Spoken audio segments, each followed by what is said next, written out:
Bismillahirrahmanirrahim. Qala al-musannif rahimahullahu ta'ala wa adama nafa bihi wa bi ulumihi wa bi barakatihi wa bikum fid darin amin. Bismillahirrahmanirrahim. Wal maqalatul khamisata asyrata anin nabi sallallahu alaihi wasallam annahu qala alamatus syaqawati arba'atun. Maqalah yang ke-15 dari sabda Nabi kita Muhammad sallallahu alaihi wasallam, bahwasanya beliau bersabda, alamatus syaqawah arba'atun, tanda celaka itu ada 4 gitu. Tanda orang itu bisa sengsara, bisa rugi ada 4. Kita harus kenali itu. Jangan sampai kita itu termasuk orang yang celaka, orang yang sengsara, orang yang rugi gitu. Udah di dunianya kita hina, di akhirat pun nanti hina juga. Jangan sampai kita gitu. Apa yang pertama? Yang pertama adalah nisyanud dzunub al-madiyah, melupain dosa yang telah lalu gitu. Jadi kita kalau udah melupain dosa kita nih, nggak kita ingat-ingat dosa kita, itu tanda orang udah celaka di akhirat gitu. Jadi kalau mendosa kita selalu ingat gitu. Apapun itu perbuatannya atau ucapannya gitu ya, atau tingkah lakunya gitu, itu kita ingat-ingat gitu, baik yang sengaja maupun yang enggak gitu.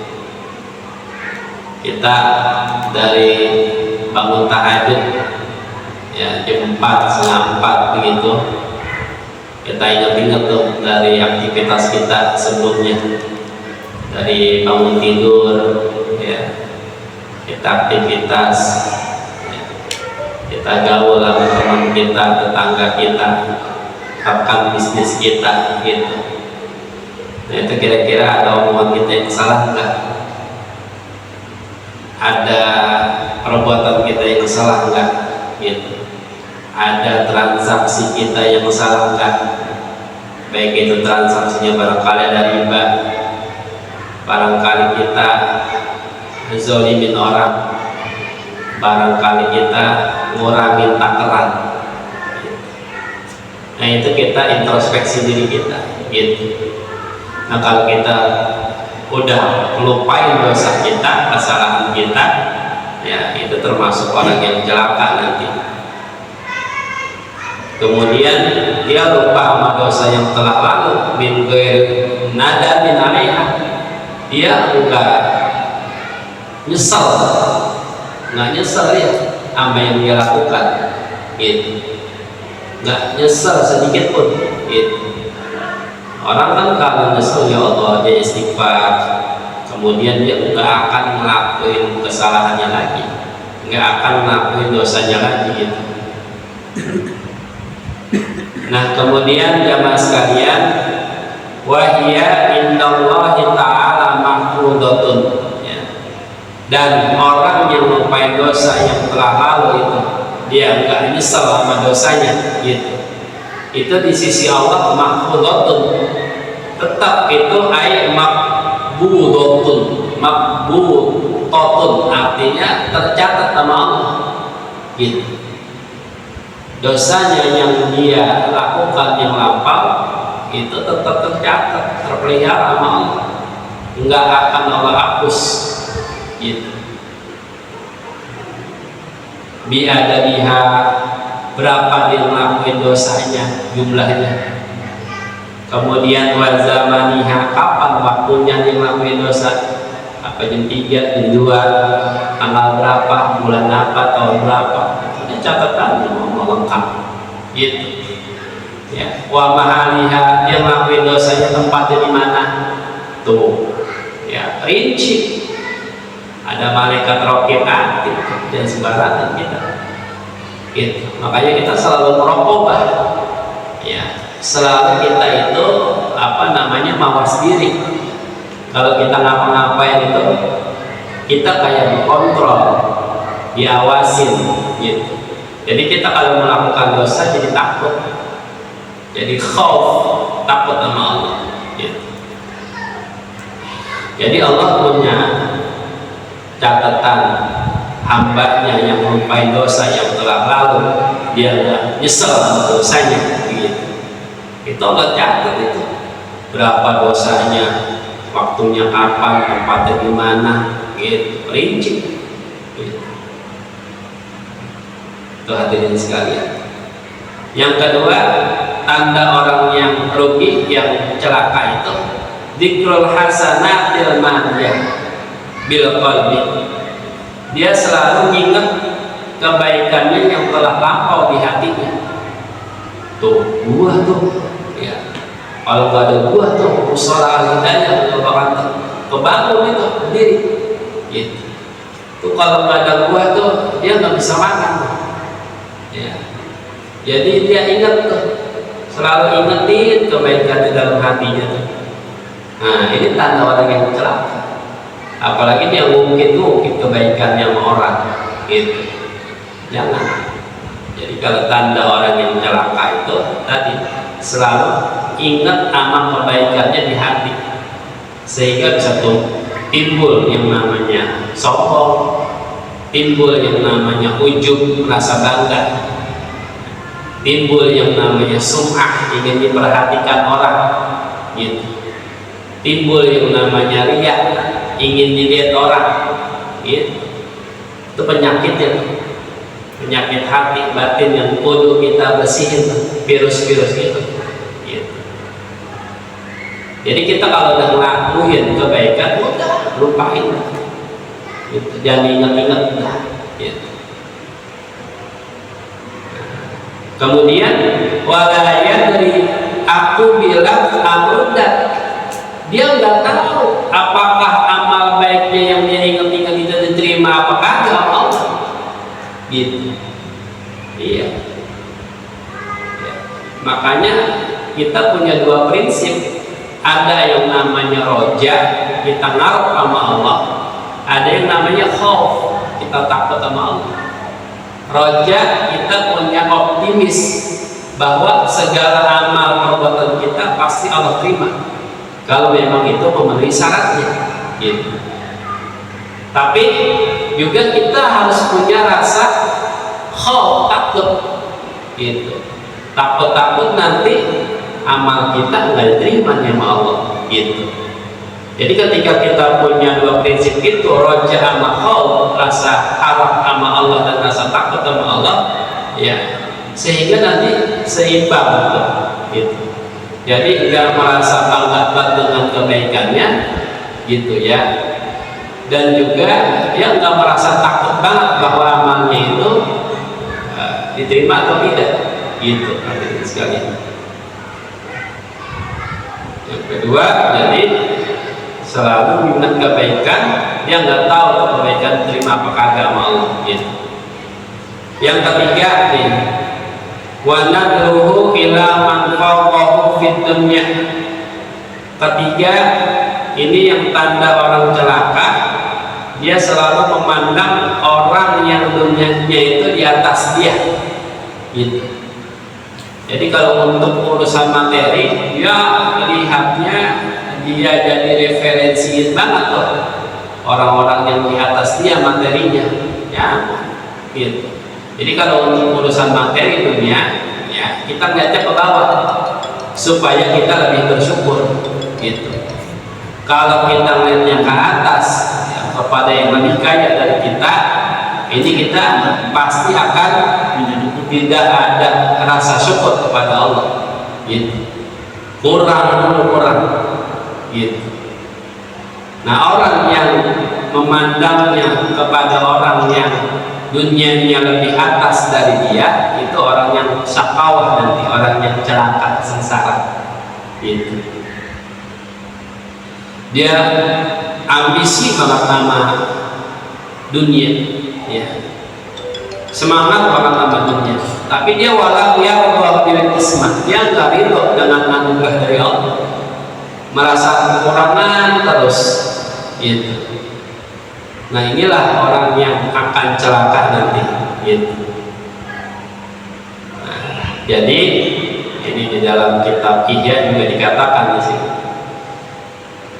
wa amma ahlul ilmi wal amal, adapun orang yang ahli ilmu sama ahli amal ibadah gitu. Dia fala yang bagi, enggak mesti dia itu ayyusarrifu min awqatihim, bahwa dia kerjakan, dia tasarrufkan, dia kelola tuh min awqatihim, dari waktu-waktu mereka itu yang orang yang ahli ilmu sama ahli amal, illa qadral hajah, kecuali sebatas keperluan aja gitu. Jadi kalau orang udah ahli ilmu sama ahli amal ya, dia itu enggak akan menyibukkan dirinya kepada yang lain gitu ya, kecuali emang qadral hajah, sebatas kebutuhan keperluan aja orang lain gitu. Jangan sampai nanti umurnya sia-sia, jangan sampai nanti perkumpulannya hanya ya berupa nggak ada kebaikan di dalamnya gitu. Tuh kalau orang ahli ilmu sama ahli amal gitu. Maka ya faziyadah alaihi ya munkarun fi haqqihim, kalau nanti dia nambahin ke waktunya gitu, itu nanti bisa munkar, diingkari ya, pada hak mereka. Jadi dia sangat memanage banget waktunya gitu. Jangan sampai dia waktunya itu bertambah dengan hal yang sia-sia. Itu kalau ahli ilmu gitu. Bahkan juga watadmi'ul umur, nyia-nyiain umurnya ya. Sayang kemudian disia-siain buat ngobrol ya, buat main gaple kali gitu ya, ya buat main remi gitu. Sayang gitu. Kalau orang yang ahli ilmu enggak kayak gitu gitu. Alladzi huwa anfasul jawahir, padahal itu ya umur kita itu adalah mutiara yang sangat berharga gitu, yang harus kita manfaatkan semaksimal mungkin gitu ya. Padahal itu ya dia menyangka bahwa amal anu nih udah paling cakep banget ini gitu. Belum tentu tuh ya. Padahal nanti bisa masuk kategori ya hasanatul abrar sayyatul muqarrabin gitu. Artinya itu baik menurut orang-orang baik aja, tapi nanti menurut orang-orang yang muqarrabin, orang yang ahli ibadah, itu justru jelek gitu. Jelek gitu. Itu menurut kita aja cakep bagus, tapi menurut orang yang lebih dekat lagi sama Allah itu masih jelek gitu. Makanya ada di kitab Risalatul Mawanah itu ya, orang kalau baru ngerjain sholat fardu aja mah itu masih dianggap buruk, kalau belum ngerjain apa tahajud gitu ya. Kita kadang bangga alhamdulillah dalam hati ya, ingat-ingat tuh kebaikannya. Alhamdulillah ya, anak sholat 5 waktu berjamaah selalu terjaga gitu. Itu kalau kata Habib Abdullah Al-Haddad ya, dalam kitab Risalatul Mawanahnya, itu masih dianggap buruk gitu kalau dia ngelakuin tahajud gitu. Masih jauh kita gitu. Ya. Kemudian hadirin sekalian, di sini ada berkata Imam Sufyan Ats-Tsauri, seorang ulama besar. Dia berkata kepada seorang budak, yang seorang budak itu dia jalan sama Imam Sufyan Ats-Tsauri. Lalu si budak itu dia melihat ada pintu rumah yang tinggi ya, yang terbangun itu pokoknya bagus dah. Ya. Jadi matanya itu lirik-lirik tuh ketika jalan sama Imam Sufyan Ats-Tsauri itu seorang budak melihat rumah yang cakep, yang mereneng gitu kan. Gitu. Kemudian kata Imam Sufyan Ats-Tsauri, "La taf'al dzalika." Itu jangan kayak gitu tuh. Mata itu jangan melirik ke sana sini gitu. Fa inna nasa, kata Imam Sufyan Ats-Tsauri, "Law lam yanzuru ilaihi lakana sahibuhu la yata'atta hadzal sir." Karena nanti manusia andai kata tidak dilihat tuh tadi rumahnya, tidak dilihat sama orang gitu ya, lakana sahibuhu ya, niscaya adalah yang punya rumah itu, yang tadi yang planning rumahnya itu layak taat dan serot, dia nggak akan melakukan kelebihan kelebihan yang melebihi batas gitu ya. Kemudian fannadiru ilaihi mu'inun lahu 'ala al-israf. Orang yang memandang tadi, yang memandang rumah si kaya itu ya, itu mu'inun lahu 'ala al-israf. Itu nanti bisa menolong dia selalu. Orang yang punya rumah mereneng itu karena banyak orang yang melihatnya, dia selalu akan berlebih-lebihan terus gitu. Maka hati-hati kita ya. Itu kata Imam Sufyan Ats-Tsauri ngomong sama seorang budaknya gitu. Kalau kita kan kalau jalan kemana-mana tuh, kalau situ tuh aja ke permainan ya, Kriya Jatisari, ya Allah ini rumahnya gede-gede banget gitu ya. Iya, ada orangnya pekan, ada orangnya gitu ya. Kita mandang-mandang gitu. Ini kata Imam Sufyan Ats-Tsauri, jangan nanti mandang-mandang kayak gitu. Karena kalau ente mandang begitu, ente lihat begitu, nanti yang milik rumah itu terus akan melakukan berlebihan terus rumah. Gitu. Ente sama aja nanti mu'inun, menolong dia untuk melakukan berlebihan terus dalam hubungannya, cinta sama dunia. Tuh, ya. Jadi biarin aja dah, gitu, ya. Jadi ini ulama sufi aja ya, untuk hal-hal yang berlebihan aja jangan. Gitu. Yang penting udah pokok, udah ketemu, udah cukup. Gitu. Apalagi idoah, ya, idoah itu artinya menyia-nyiakan. Itu hadirin sekalian. Nah, coba kalau kita lihat ya, orang-orang yang memang kehidupannya glamor dengan dunia, gitu. Ya, dia itu punya barangnya juga Pak, gitu kan ya. Itu harganya yang berkualitas, gitu. Kadang masih bagus untuk dipakai, dibeli lagi. Nah, itu namanya israf, namanya udah berlebihan. Barang yang udah dipakai namanya sia-sia, gitu. Bahkan nggak dikasih orang, gitu. Banyakan kita itu tertipu dengan itu, ya. Untuk urusan yang namanya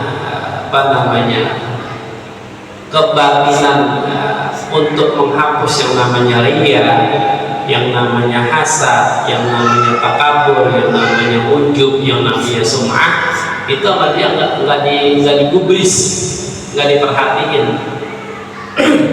Padahal nanti yang akan menyelamatkan dia itu ya adalah tadi itu kebatinan dia yang bersih, jiwa dia yang bersih, ruh dia yang bersih.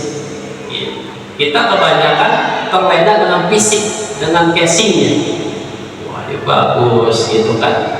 Tapi urusan yang dalamnya nggak dibenahin, gitu hadirin sekalian. Makanya tadi ya, tanda orang yang celaka adalah orang yang memandang kepada orang yang dunianya itu melebihi dia. Itu jangan.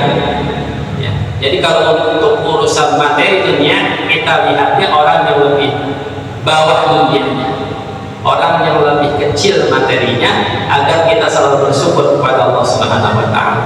Gitu. Itu Itu sekecil itu tuh ulama sufi koreksi, hadirin sekalian. Kemudian berikutnya adalah yang keempat, ya. Wa nadruhu ila man dunahu fiddin. Tanda orang yang celaka itu, yang sengsara, dia memandang orang yang apa namanya, di bawahnya, orang yang di bawahnya itu dalam agamanya dia, ya, merasa dia agamanya lebih tinggi daripada yang lain. Jangan. Jadi kalau untuk urusan agama, kita mandangnya orang yang lebih alim, orang yang lebih soleh, orang yang lebih wara, apik-apik, gitu. Orang yang memang kita lihat, kita amatin kesehariannya lebih baik, gitu. Kita pandang tuh dia, kita amatin tuh dia, kita ikat kencang-kencang, gitu. Kita temenin dia dan kita musuhin, gitu. Itu yang harus kita perhatikan agar keimanan kita itu terus meningkat, gitu. Ya, makanya kalau otak kita mau cerdas itu diantaranya kita rutinitas siwak. Kemudian berikutnya ada mujalasatul ulama, duduk gaul sama ulama, bukan hanya duduk gaul, bahkan ngaji. Ketiga, wa mujalasatul as-sholihin, dia gaulnya sama orang-orang yang soleh. Itu hadirin sekalian. Jadi kalau untuk urusan dunia, kita lihatnya yang bawah agar kita selalu bersyukur kepada Allah. Kalau untuk urusan agama, kita lihatnya yang lebih tinggi, gitu. Oh, dia soleh banget, dia alim banget, dia wara banget, dia jaga tuh semua kebaikannya. Itu yang harus kita lihat agar kita terdorong untuk seperti dia. Namanya ghibthah, itu boleh. Itu hadirin sekalian. Kita kadang-kadang terbalik, ya, melihat yang agamanya itu yang lebih rendah dari kita, melihat kekayaan itu yang lebih tinggi dari kita. Jangan terbalik, gitu. Kalau kita melihat agama lebih rendah dari kita, ya kita nanti akan terikut sama perilaku teman kita, gitu. Aku melihat teman gue tuh yang kayak sholat subuhnya kagak, jadi ikut ya sholat subuhnya kagak, begitu aja sekalian. Berikutnya teman-teman tetangga nggak ngaji, ya, jadi ikut dia nggak ngaji, gitu. Jadi untuk urusan agama kita lihat yang lebih soleh dari kita, untuk urusan kekayaan kita lihat kepada yang lebih bawah, gitu hadirin sekalian. Berikutnya hadirin sekalian, yaqulullah, Allah mengatakan, aradtuhu, aku kehendaki dia, tapi biman'i iyyahu min dunya, dengan aku larang dia itu daripada dunia, wa i'anati iyyahu ala ta'ah, aku tolong dia itu, kata Allah, ya, ala ta'ah, selalu taat kepada Allah Subhanahu wa ta'ala, gitu.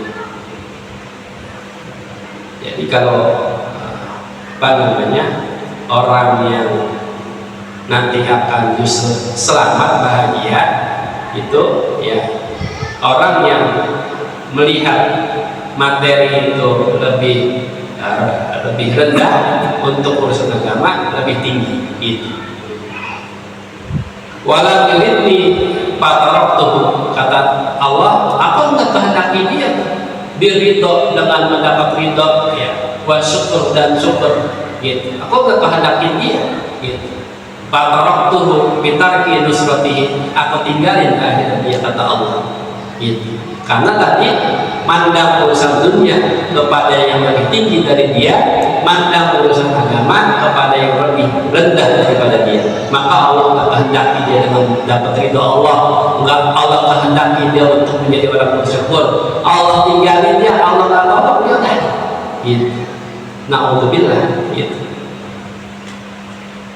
Kemudian lawanannya jamaah sekalian, wa alamatus sa'adah al-falah, tanda orang yang bahagia ada 4. Tadi yang celaka ada 4, yang bahagia ada 4 di lawanannya. Apa yang pertama? Dzikrul dzunub al-madiyah, dia selalu ingat dosa yang telah lampau.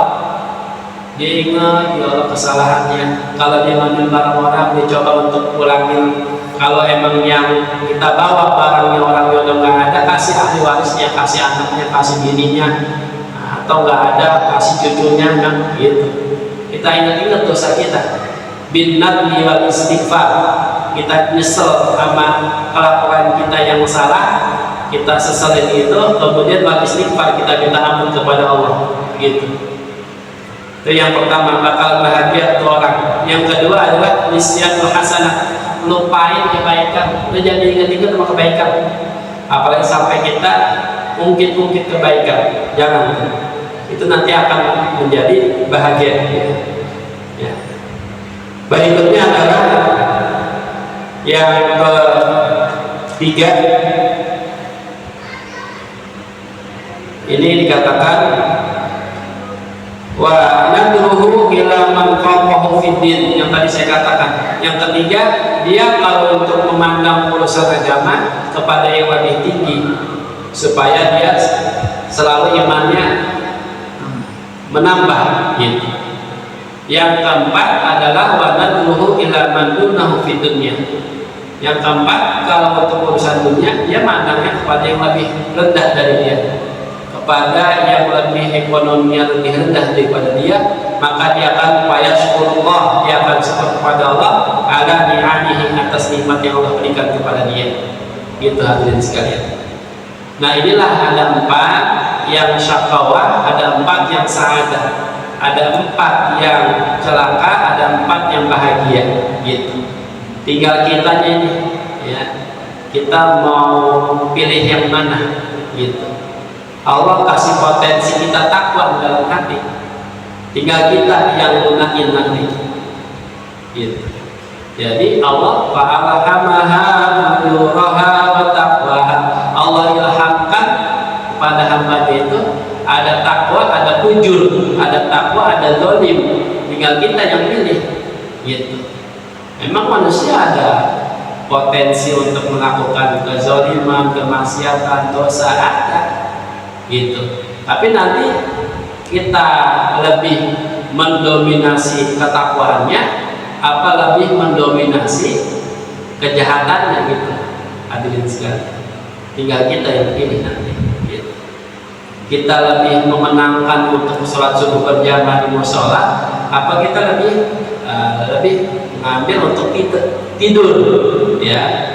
Ntar sholatnya masih jam 5, masih setengah 6, masih jam 6, balas ya gitu hadirin sekalian. Nah ini ya, kita perlu terus dicas terus rohani kita, jiwa kita gitu ya, agar terus bertambah kebaikan kita hadirin sekalian. Al-Fatihah. Bismillahirrahmanirrahim. Alhamdulillahirabbil alamin arrahmanir rahim maliki yaumiddin. Iyyaka na'budu wa iyyaka nasta'in ihdinas siratal mustaqim siratal ladzina an'amta 'alaihim ghairil maghdubi 'alaihim waladdallin. Amin. Bismillahirrahmanirrahim. Alhamdulillahirabbil alamin Allahumma shalli wa sallim ala sayyidina Muhammad wa ala sayyidina Muhammad. Allahumma a'inna ala dzikrika wa syukrika wa husni ibadatik. Allahumma inna nas'aluka al-huda wa tuqa wa al-afafa bina. Allahumma qsim lana min khashyatika ma tahulu bihi bainana wa baina ma'siyatik, wa min ta'atika ma tuballighuna bihi jannatak, wa min al-yaqini ma tuhawwinu bi 'alaina masa'ib ad-dunya. Allahumma ta'ala bi asma'ina wa absarina wa quwwatina ma ahyaytana waj'alhu al-waritha minna waj'al tha'rana 'ala man zalamana wansurna 'ala man adana wa la taj'al musibatana fi dinina wa la taj'al ad-dunya akbar hammina wa la mablagha ilmina wa la tusallit 'alaina man la yarhamuna. Rabbana atina fid dunya hasanah fil akhirati hasanah wa qina adzabannar. Wa sallallahu ala sayyidina Muhammad wa ala alihi wa sahbihi wa baraka sallam. Alhamdulillahi rabbil alamin.